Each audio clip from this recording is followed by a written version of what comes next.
Yeah, come on. If you noticed, her playing brought a ray of sunshine.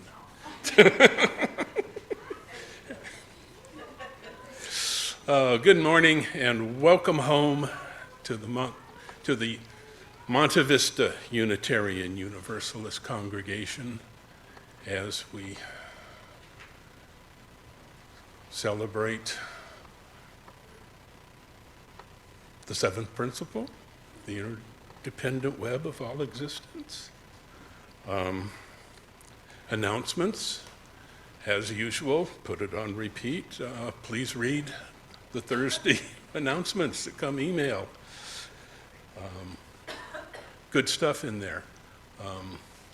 Today, after the service, here in the sanctuary will be a class on rewording the principles, not rewriting, it's rewording the principles and sources.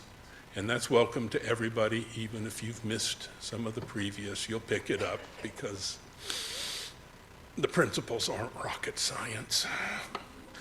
You know, they're basic. Special announcements, if you had read your announcements, April 1st at First Church San Diego, there's an evening with Nadia Bowles-Weber, and it looks like an interesting evening. It requires an RSVP and reservations. Check out the announcements for details.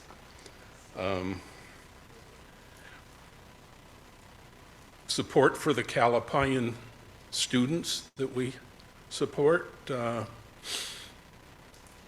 Contribute.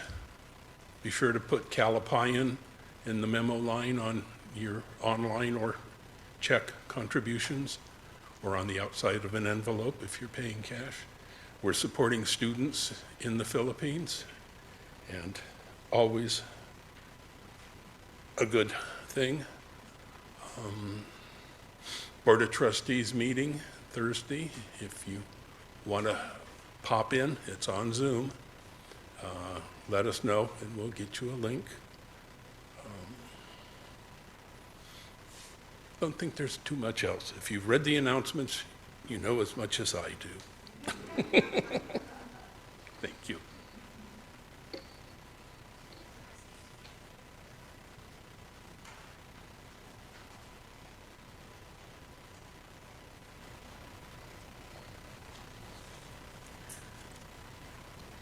Good morning, everybody.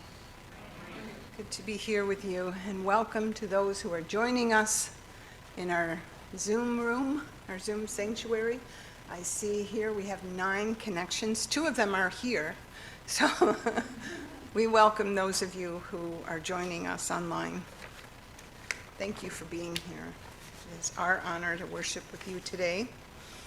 We open our service with the ringing of the bowl. Once for those who came before. The first women who birthed this world and its beings. Once for those of us here and now. The crones who guide us through the evolving present. And once for those who will come. The mothers and aunties who guide and care for new lives with old spirits. I'd like to invite Letha Comstock up to light our chalices this morning.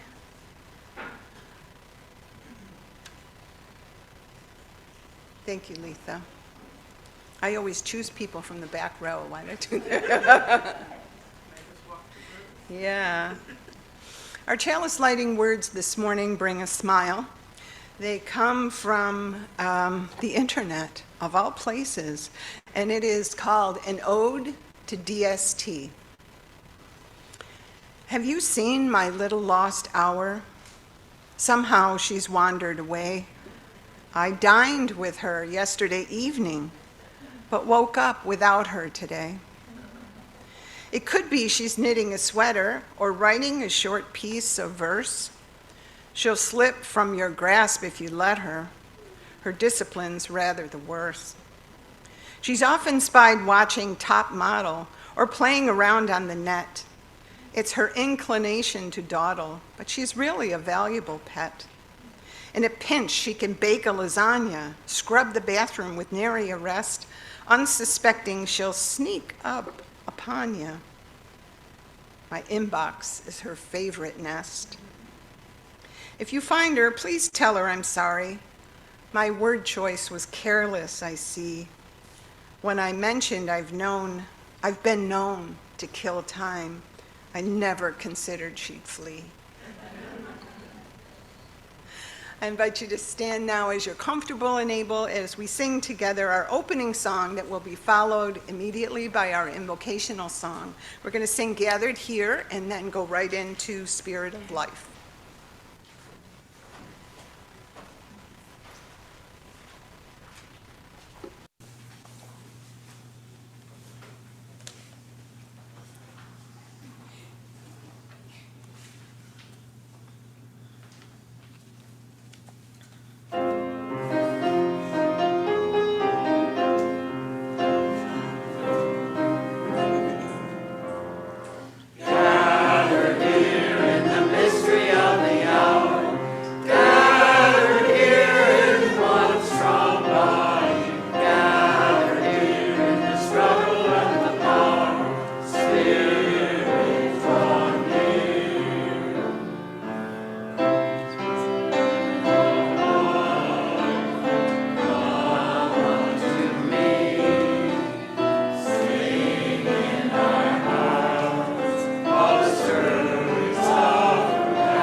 We'll speak together.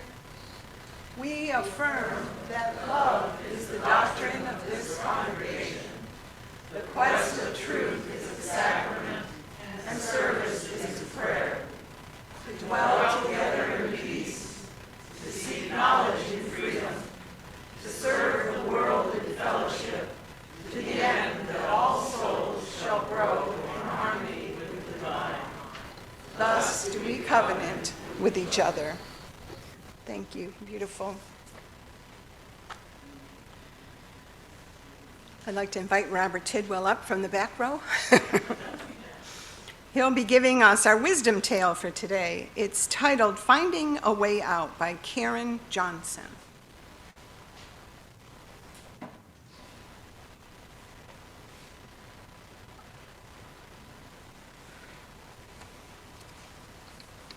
Good morning, everybody.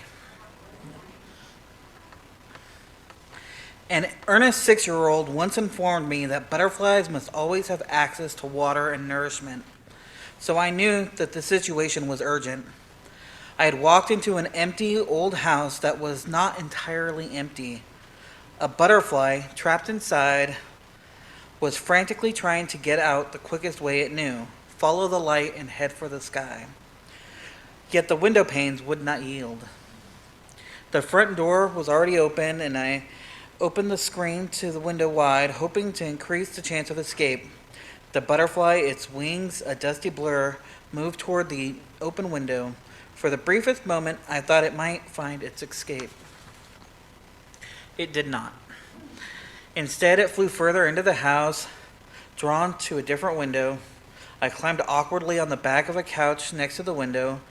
When I reached the high sash, I beheld the butterfly, a worrisome lack of motion.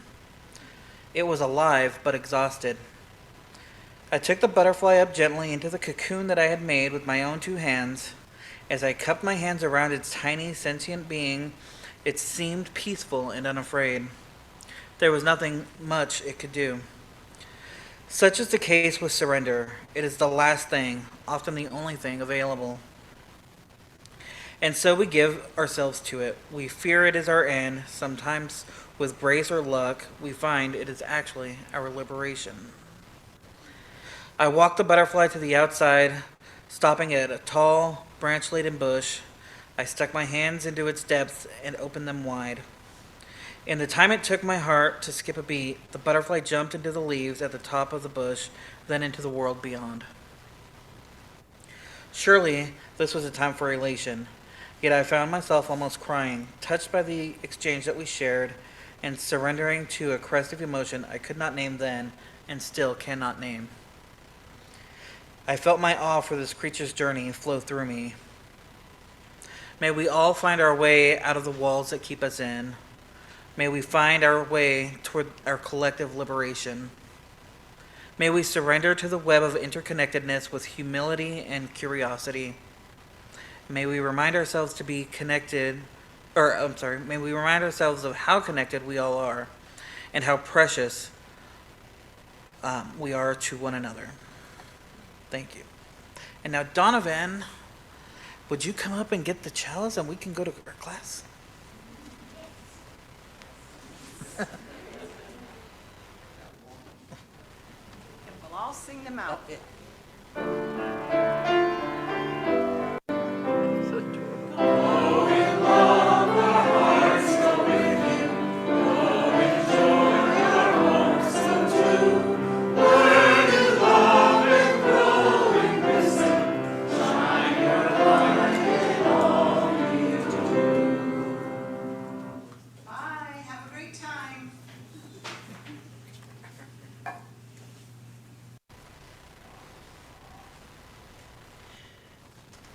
Reading number 675 in our hymnal was written by a Reverend Ellen Johnson Fay, and its words move us by their touch on our generous hearts. She reminds us that the gifts that we bring are a sacrament, an offering of sacred significance. Our willingness to give reflects how we see generosity and accountability as values that we share at our core. We continue to put our good stewardship to work as we make our way forward from the pandemic and tend to the financial surprises that come as a natural part of the twists and turns of owning a building to house our church life. Our good care of this congregation is a responsibility that we share with joy and with integrity. And in times such as these, it is both a stronger calling and also a greater challenge. And yes, these are challenging times, but they're also pinnacle times as we find out and live out that this faith is a faith that we love, knowing that this tradition has the endurance and the roots and that the world needs right now. And it's indeed a great gift to be here now in this faith and to be together, working in community with like-minded people, all called to step in and make a difference with the gifts that each of us bring. We're grateful to be here, having a place to belong, with the invitation to participate with the work of activating the change that is needed and coming. Each of us has a unique role to play as beings in this web of interconnectedness. We are here with purpose, as all of humankind moves ahead into its next state of awareness and consciousness. So I invite you to participate in this sacred sacrament of our free church supported by voluntary generosity of all who choose to join with us. But before inviting you forward to bring your offerings, let's take a moment to refresh ourselves about the way that our donations are tabulated. We are a share the plate congregation, and we'll be reviving our practice of donating half of our unassigned offerings to specific nonprofits each month. The unassigned offerings go into the general fund, operations, and deficit reduction. Pledge payments is another way that you can put your offering or dedicate what your offering is for. If you choose to use cash as your donation, we have envelopes on the greeters station over there that we would love for you to write your name and write what you want that money to go to, if it's to be dedicated to either your pledge or a specific cause, like the Beta Center, Cain's Cupboard, or the Kalapayan students that we support. Please be certain to use the memo line if you write on your check to specify that same designation. So now, in grateful appreciation of our shared hopes and our values, the offering will now be given and received.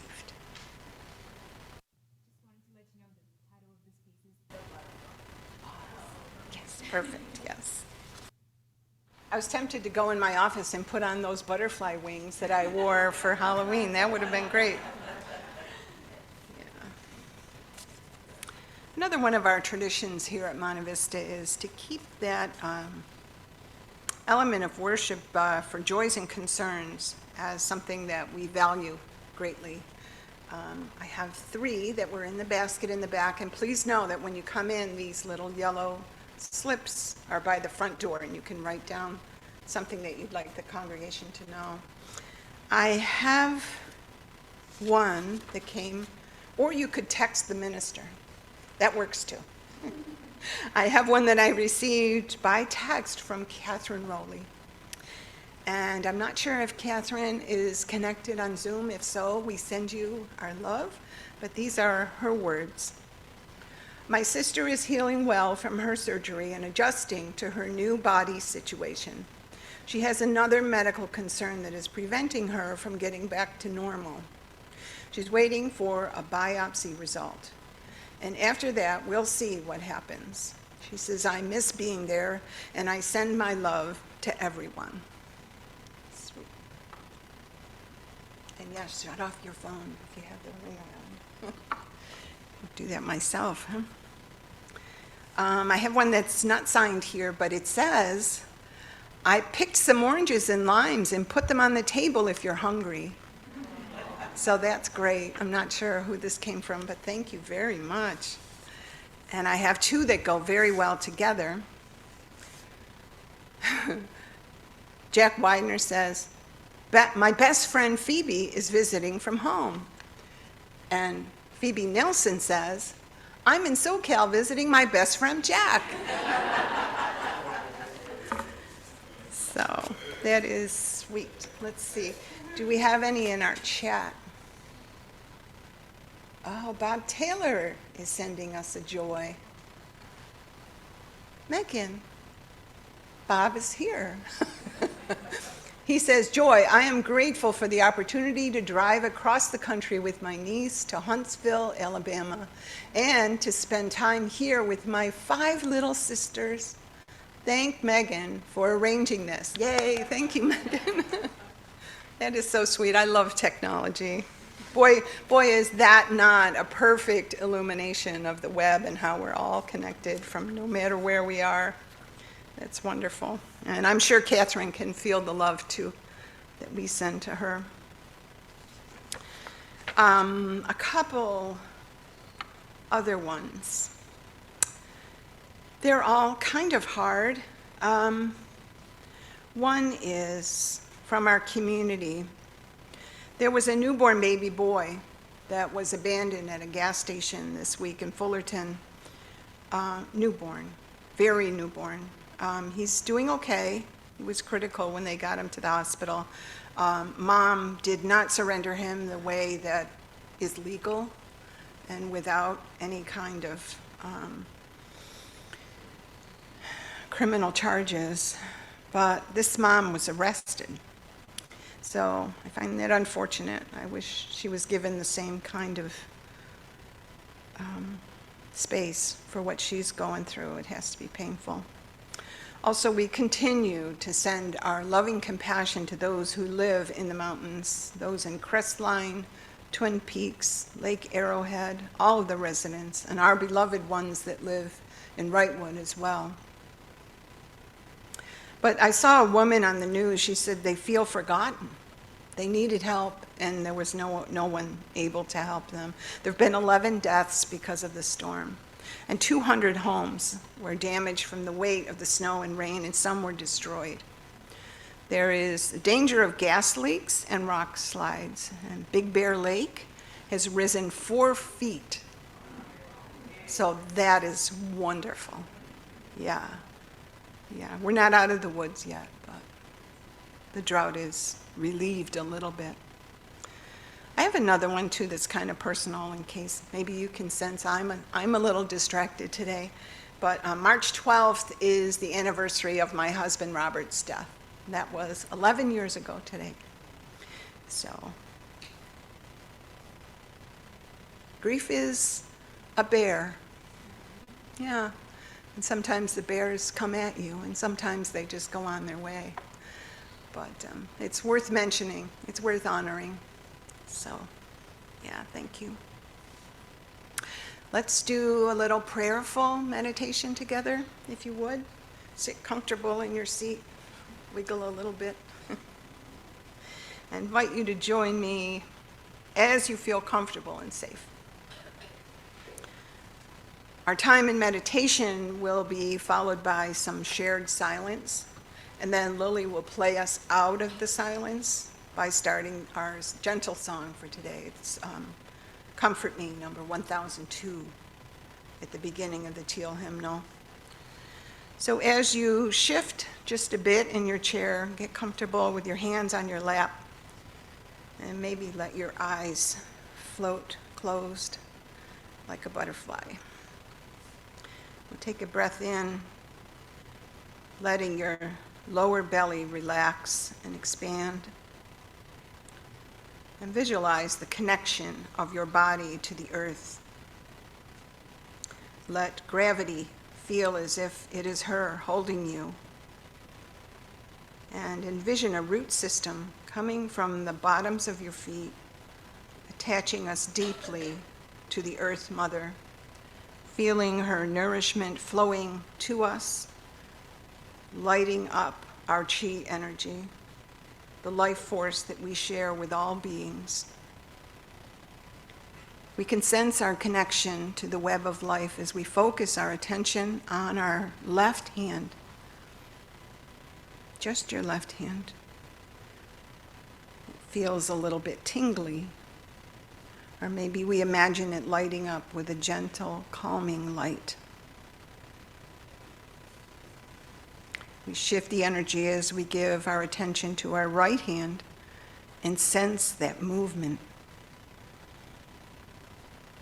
And we feel the energy traveling up our arms, across our shoulders, down through our core, into each of our legs, and out into our toes. We breathe deeply into our bellies, noting this connection to the earth, to each other, and to all life. And we pause now in honor of all that we have journeyed through together to get here. It has felt hopeless at times, but we know that now we have capacities that we did not have when we had no expectation that these times were coming. We have been stretched, and we have learned so many things. We know our broken places more intimately, and we know our woundedness can be a teacher for us. We do not hesitate to say that we need the help of this community. and we bravely offer our help to those who reach out toward us. We call to the seen and the unseen worlds for help. And we open to the sense of being, that sense of being held that we long for. We seek the wisdom of the mountains, the ocean, and the stars. We are surrounded by the heartbeat of the earth, and we feel new pathways emerging.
Our reading today will be presented by Jack and Phoebe, our friends that are so excited to be here from New York. So, always a joy for me to welcome New Yorkers.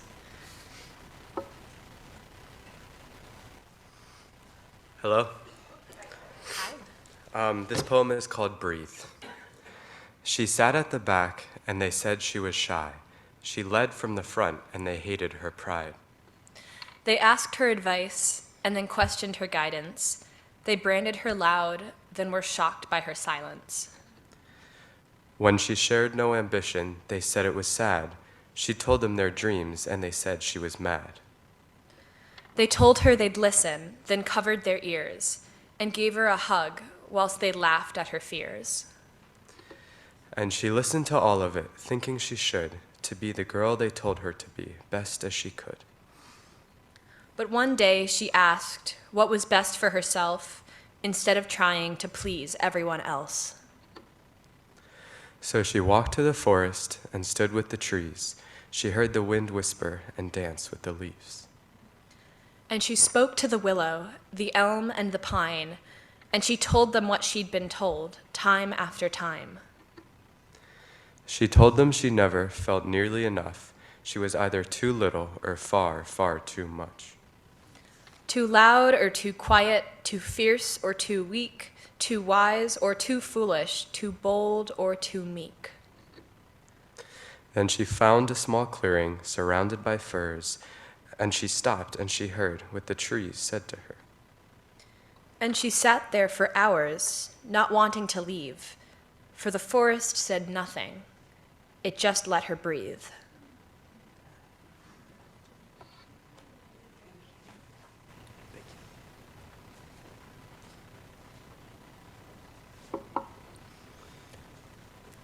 The author of that is really small at the bottom of the page. Becky Hemsley. Thank you.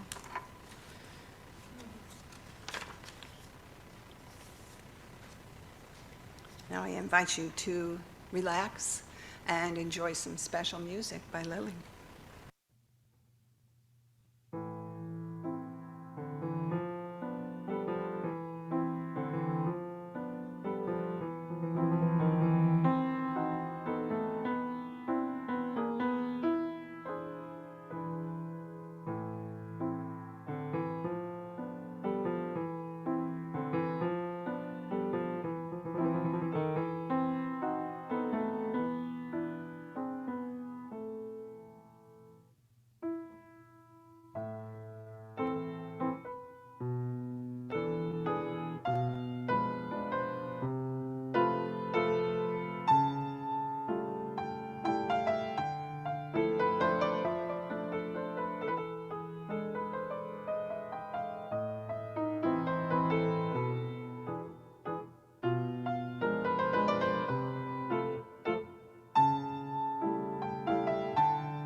Last Sunday, we explored our part of the interdependent web of life from a bit of its shadow side. Knowing the true nature of the web of life is woven with frightening things, we realized that the very purpose of a web is to lure and capture prey. And then we admitted, excuse me, that our vision of the interdependent web as a safe cocoon of kumbaya for all beings isn't accurate at all. And because of our role in the continuing decline of our planet's health due to climate change, a lot of it is caused by humans. We envisioned our own culpability as pretty poor neighbors to the other sentient beings that we share the web with. So without it being our personal intention, humankind is proving to be the greatest threat to the interdependent web of life. And we're also the beings that are most capable of doing something, anything, to turn that around. May it be so. As we wring out our community after our beloved state of California is hammered with yet another unprecedented weather event, we shudder to think what might still be ahead. And we hold our breath, wondering what and how climate change will manifest next, and how we might take appropriate action to make a difference before it's too late. We panic, thinking that whatever we can do will not be enough, and our greatest fear will come true as we witness Mother Earth's continued failure. But that's an unacceptable vision, period. We can't answer to Donovan or Anjali or my grandson Wilder or any of our children by a simple shrug of our shoulders without answers or without a willingness to give all that we are to bring the change that we are capable of bringing. Every step toward change is an intention that pushes the way open and brings us closer to what is needed now. With grief for the current condition of the interdependent web of life, we, as people of faith, must each bring our gifts and do whatever we can to manifest the healing that we need and that Mother Earth needs. As a 70-year-old congregation of 70 people, we may not think that we have what it takes to make a significant difference, but I think we do. I know we do. And I challenge all of us to consider the perspectives that we might be clinging to that hold us back and need to go.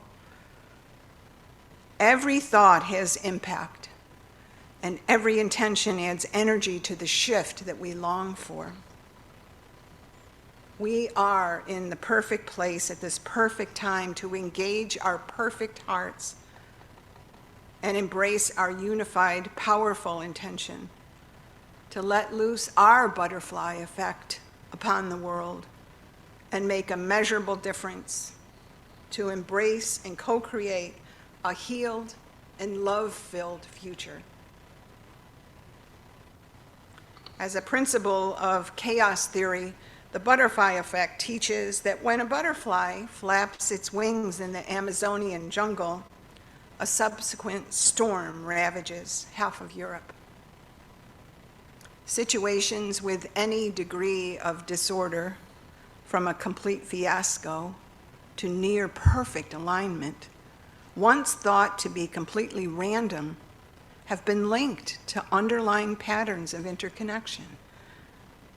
Science and mathematics combine to convince us that the smallest change in any one circumstance can result in large differences in a later state of being. Our living of the seventh principle is enhanced by the embrace of our potential, and it nudges us to be more deeply connected and encouraged by this theory. We come with the intention to stand in the sometimes sticky, sometimes dangerous web of life, and flap our wings enough to know that we do so to bring the change that we know will come. And we have the power, just as the butterflies do, to expand our understanding of our calling and our capabilities, to bring new ways of justice forward, to strengthen our identity in the world, and to help reverse the effects of climate change by doing what we can and knowing that we're having an impact by flapping our wings and using the gifts that come most naturally to us. Just as the fully mature butterfly emerges from its chrysalis, flapping its wings to dry them, and by doing what is most natural, it brings an atmospheric river of rain to drought-stricken Southern California. We too, by acting in our most natural ways of compassionate action, bring a more just world into being. We have much to glean from the teachings of nature, science, and mathematics. But for our time together today, we can look at 3 phases of the butterfly and embrace the effect that their lives can have on ours. 3 perspectives, 3 dance steps, if you will, like a waltz, to help us define our own purpose-filled journey as we take time to waltz with butterflies. The website of the American Museum of Natural History celebrates the metamorphosis from egg to butterfly as one of the most iconic transformations in nature. The first step is from egg to larva. It's breathtaking to consider the role of female butterflies depositing tiny fertilized eggs the size of the head of a pin that will gestate for a week or 2 before hatching into butterfly larvae. Oh, each tiny egg is a vessel filled with incredible potential. Not too far from the analogy of the Easter eggs that we'll see everywhere in just a few weeks ahead. Each egg is an image of the gifts that we have within us. And each of us is filled with that potential for bringing our gifts to life in this community and allowing them to mature, to let that shell around us break open, emerging as a being of great capability, presenting ourselves as the gifts that we are. It is no coincidence that we are here now together, forming a sustainable community for those who will come, bringing their gifts and needing ours for their journey into wholeness. But the butterfly egg doesn't teach us the value of random smallness, but instead the incredibly great purpose and potential that can come from every small choice that vibrates through the web to make connections. Like this example that I easily found on BuzzFeed while searching for examples of the butterfly effect in people's lives. While in college, I turned right down a hallway that I'd never been down before. Instead of taking my usual exit, I saw a job posting, got the job, met a girl at the job. 30 years together this coming July. 2 grown daughters are living their lives, and my turning right, instead of going the usual route, did that. So we can stand in awe of the potential that comes from the smallest of beings, the tiniest of eggs that open into great things. Just like the fertilizing eggs of ideas that we're hatching in our plans for the future of this congregation. We can also dance with the ideas that come to us from the next step of our butterfly waltz, the larvae. But step 2 is larvae to pupa, or chrysalis. One of the most evocative images of our experience with the COVID pandemic lockdown is that of a butterfly larva entering the chrysalis and becoming a pupa. Butterfly larvae or caterpillars are charismatic, voracious eaters, growing to 1,000 times their birth weight while preparing for their lockdown in the chrysalis. The 1969 children's book by Eric Carle, titled The Very Hungry Caterpillar, is one of my grandson's favorite stories.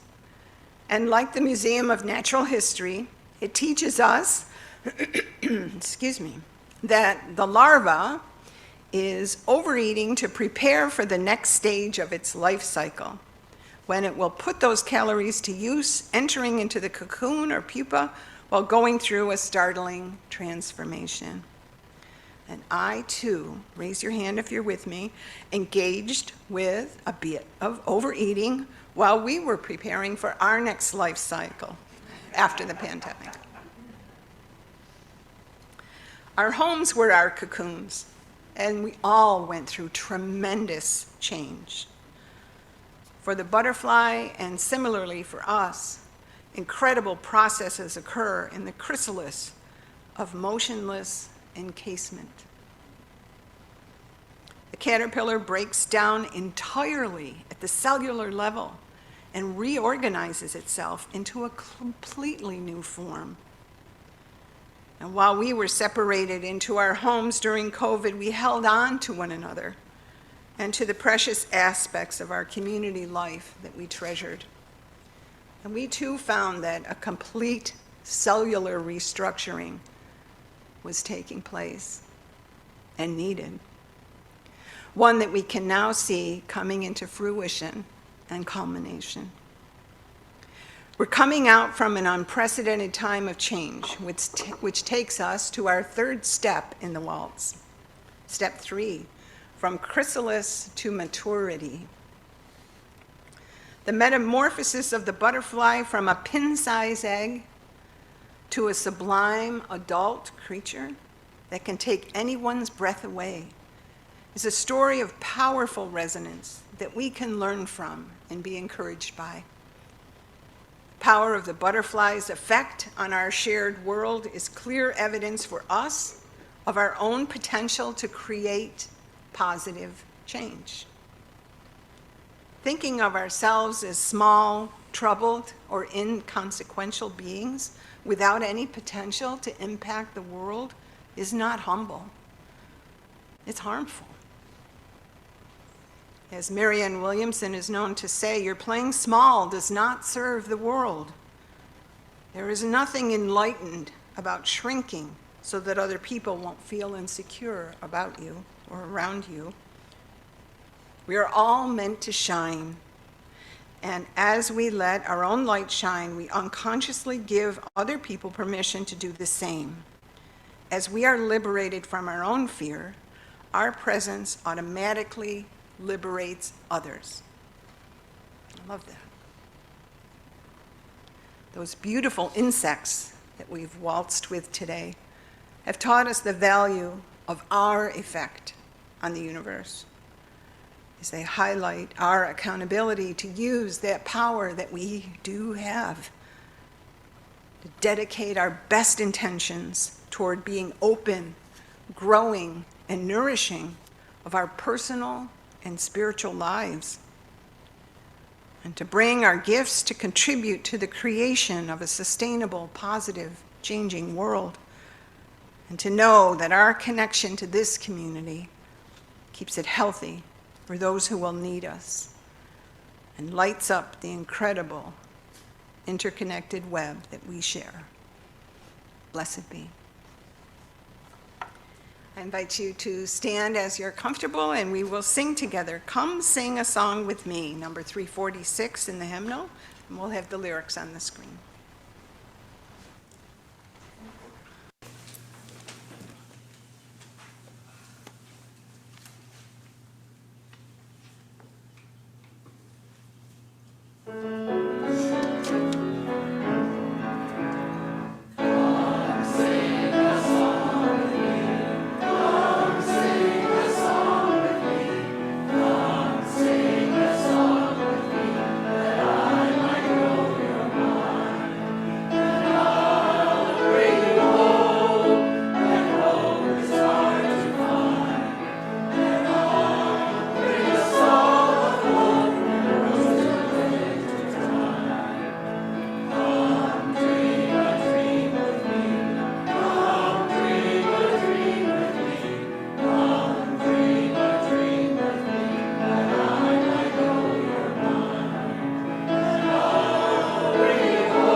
extinguish the chalice because Letha is with the children.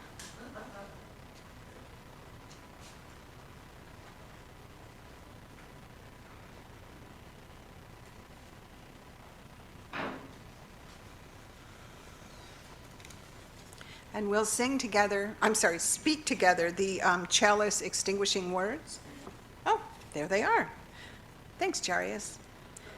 The chalice is now extinguished, but its light lives on in the minds and hearts and souls of each one of you. Carry that flame with you as you leave this place and share it with those you know, with those you love, and most especially with those you have yet to meet. Everyone is welcome to stay for refreshments and fellowship time after we enjoy Lily's postlude.